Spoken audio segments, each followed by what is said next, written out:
Okay, so this is the low-grade builder's carpet. Look at there, what a beautiful day. What a beautiful day. Yes, sir.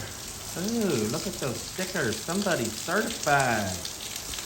Anyway, this is just a cheap builder's grade carpet, and a lot of people say you can't row cut that stuff because the rows do this. You're exactly right. The rows do that. But, I said do. But check this out.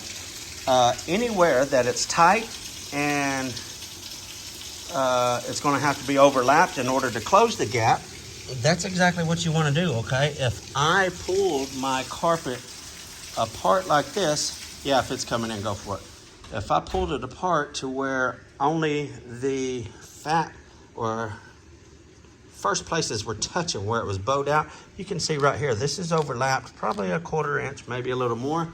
Check out right down there. See here, this is actually gapped open right there. So what I'm going to do, here you go, Lucas. Film me right here while I do this. What I'm going to do is pull this in. I want all of my gaps closed, and any part that would be tight, I want to be overlapped, okay? So now this is overlapped quite a bit.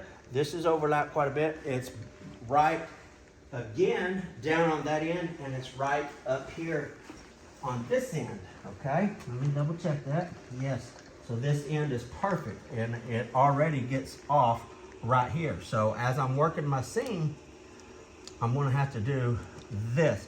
But this piece here is a lot easier once I get my seam started, watch this, as I'm putting it together here, it's a lot easier, see that?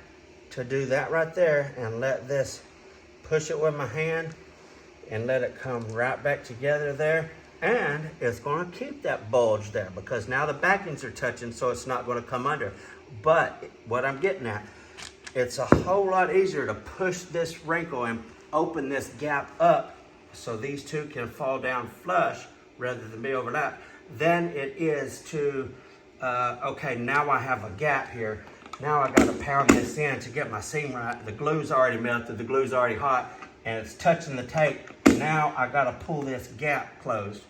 That is a lot more likely to squeeze glue up in the seam, get in your fibers. Once it touches the tape and there's, you're this far from the edge, when you try to do that, there's a good chance it's gonna stick and it's just gonna wrinkle up on the tape.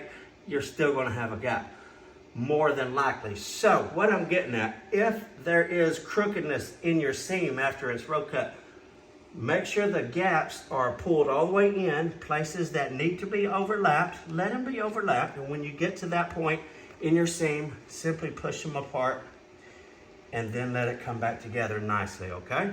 That's the best way to do it rather than fighting and trying to close your gap.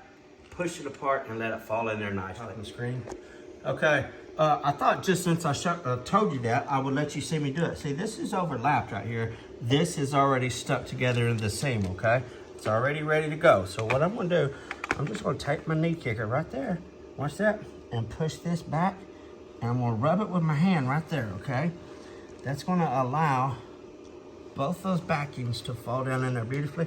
I move my kicker, now that falls right together. See that? There's no gap, and it is all the way together because the backings are touching so much that it's got a little pucker right here. So that's beautiful. I take that right there and go ahead and put my iron on it, and it's gonna be ready to go. Just like that. That's how you do it all the way down through the seam. And if you have one of these bad boys right here, it takes about 20 seconds and you can already cool that seam, where when you do have to do this, you're not pulling your seam apart whenever you're pushing your backings apart like that, okay?